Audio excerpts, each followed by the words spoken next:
সবাইকে আসসালামু আলাইকুম। আজ আমি ইটালি থেকে বাংলাদেশে যাব, সেই ব্লগটাই শেয়ার করব, ইটালি টু ঢাকা। আশা করি আমার আজকের ব্লগ আপনাদের ভালো লাগবে। সকাল 11টায় আমি ঘর থেকে পিজা খেয়ে বের হয়ে গেলাম এয়ারপোর্টের উদ্দেশ্যে। আমি রোমেই থাকি। আমার বাসা থেকে এয়ারপোর্টে পৌঁছাতে 30 থেকে 40 মিনিটের মতো সময় লাগে। আমি এয়ারপোর্টে পৌঁছে গেলাম। এখন লাগেজ বুকিং দিব, অনেক লম্বা লাইন।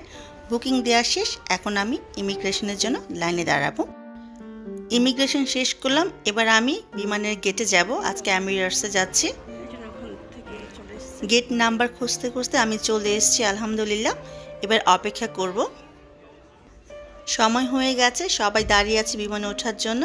আজকে অনেক লোক, হয়তো বিমানটা বিশাল বড়। যাই হোক, আমরা এখন বিমানে ওঠার জন্য চলে এসেছি।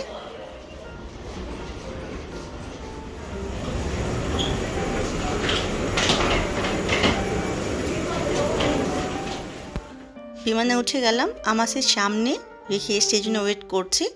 যাই হোক, আলহামদুলিল্লাহ সিটে বসে পড়লাম। বিমান ছাড়ার সময় হয়ে গেছে। সামনে বসার জন্য কী করে ডোর লক করতো সেটাও দেখে নিলাম। বিমান আলহামদুলিল্লাহ ছেড়ে দিয়েছে। বিশাল বড় বিমান। আমি নিচতলাতে পড়েছি। আজকের বিমানটা কিন্তু দোতলা ছিল। আমার ট্রানজিট হচ্ছে দুবাই, 2 ঘন্টার জন্য। আর ইটালি থেকে দুবাই যাব, দুবাই থেকে কানেক্টিং বিমানে ঢাকাতে যাব। বিমানের খাওয়া দাওয়া শেষ। এবার আইসক্রিম খাবো। আলহামদুলিল্লাহ দুবাই চলে এসেছি। এবার আমরা নেমে যাব দুবাইতে। 2 ঘন্টা ট্রানজিট আমাদের। আমি আজকে ব্লগ করতে পারিনি, কারণ অনেকবার বিপদে পড়ে গিয়েছিলাম। কারণ আমি এমিরেটসে এসেছি। আমি এমিরেট কানেক্টিং ফ্লাইট ধরতে গিয়েছিলাম, সেটা অন্য একটা টার্মিনাল। দুবাই তো বিশাল বড়।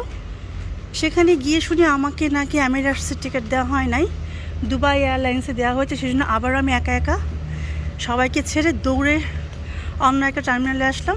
এখন আমি ওয়েট করছি, এখান থেকে বাসে নিয়ে যাবে। আজকে অনেক বড় একটা ভয় পেয়েছি। যাই হোক, আলহামদুলিল্লাহ আমি শেষ পর্যন্ত আসতে পেরেছি। এখন বাংলাদেশে যেতে পারলে আলহামদুলিল্লাহ। আমি এখন ওয়েট করছি। আজকে আমি অনেক বেশি ভয় পেয়েছি, কারণ হচ্ছে আমি এমিরেটসে সবসময় এমিরেটসই যাই।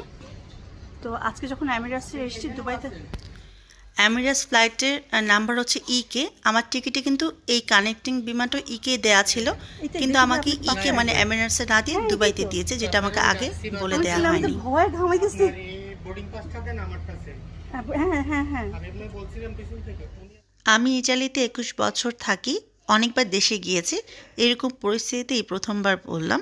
আমাকে আগেই বলে দেওয়া উচিত ছিল। ভাই আমি অনেক ভয় পেয়েছি, ঘামাইতেছি। আমি কিছু বলিনি ওনাকে। আমি বলতেছি আপনি হাঁটতেছেন, আমি ডাকতেছি পিছন থেকে, আপনি বলতেছেন আপনি জুনিয়র চালাক। তুই দৌড়াইতেছি। আমি ভিক্টোরিয়া থাকি, ওনাকে চিনি তো। আমি 15 বছর ভিক্টোরিয়া। আমি আজকে এমিরেটসে এসেছি। তো আসার পরে আমার টিকিটটা চেঞ্জ কেন এমন হয়েছে আমি জানি না। এমিরেটসে আসার পরে আমার দুবাইতে দিয়েছে। তো এখন এই যে বাসের জন্য অপেক্ষা করছি। এক টার্মিনালে চলে গিয়েছিলাম, সেখান থেকে আবার এখানে আসছি, কারণ আমাদের ফ্লাইট টাইম এখন খুবই কম। তো বাস চলে আসছে, আমি এখন যাব। আমি এখন বাস উঠছি। আজকে অনেক বেশি হয়রানি হলো। মানে হচ্ছে এটা আসলে আমাকে এমিরেটসে টিকিট করে দিতে, কানেক্টিং বিমান এমিরেটসই হবে, কিন্তু আমাদের যে বোর্ডিং পাসটা করছে সেটা দুবাইতে করছে। এখন আমাদের দুবাইয়ে যেতে হবে। ওই জন্য আসলে অনেক বেশি কী হবে, টিকিট করে গিয়েছিলাম, কারণ আমরা অন্য টার্মিনালে চলে গিয়েছিলাম। সেখান থেকে এখন আবার আমরা এখানে এসেছি। ভাগ্য ভালো আমার সাথে বাঙালি ভাই আছে। আমি এখন বাসে উঠলাম। বাস থেকে এখন আমাকে ফ্লাইটে নিয়ে যাবো। দোয়া করবেন, দেখি কী হয়। এয়ার বাসে করে দুবাই রানওয়ের মাঝ দিয়ে আমাদের নিয়ে যাচ্ছে। দুবাই এয়ারপোর্ট এতটাই বড় যে এয়ার বাসে করে দুবাই এয়ারলাইন্স পর্যন্ত যেতে আমার 30 থেকে 40 মিনিটের মতো সময় লেগেছে। একটা ভালো হয়েছে, এর জন্য আমি দুবাই রানওয়ে মানে ভিতরে সম্পূর্ণ দেখে ফেললাম।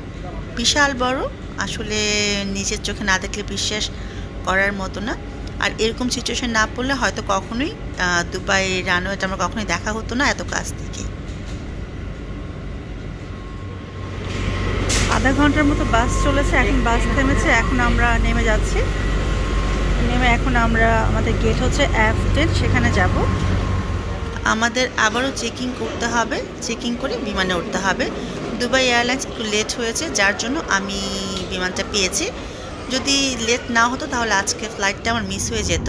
হাতে খুবই কম সময় ছিল। আলহামদুলিল্লাহ আমি বিমানে উঠে পড়েছি। এখন বাংলাদেশে যাব। বিমানে উঠলাম।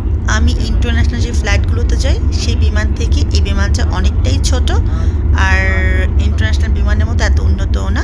যাই হোক, বিমানটা ছেড়ে দিয়েছে, এখন বাংলাদেশে যাব, সেজন্য অনেক খুশি লাগছে।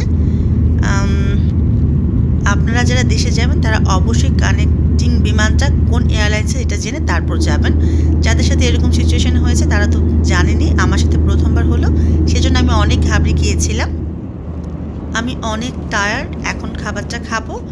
ইটালি থেকে বাংলাদেশে যেতে আমার 17 ঘন্টা সময় লাগলো, কারণ ট্রানজিট মাত্র 2 ঘন্টা ছিল। যাক, আলহামদুলিল্লাহ আমি বাংলাদেশে চলে এসেছি। সবাই অনেক ভালো থাকবেন, আমার জন্য দোয়া করবেন। আমি বাংলাদেশের ব্লগ সবগুলো দিব, সেজন্য আমার চ্যানেলকে সাবস্ক্রাইব করে রাখবেন। সবাই ভালো থাকবেন। আল্লাহ হাফেজ।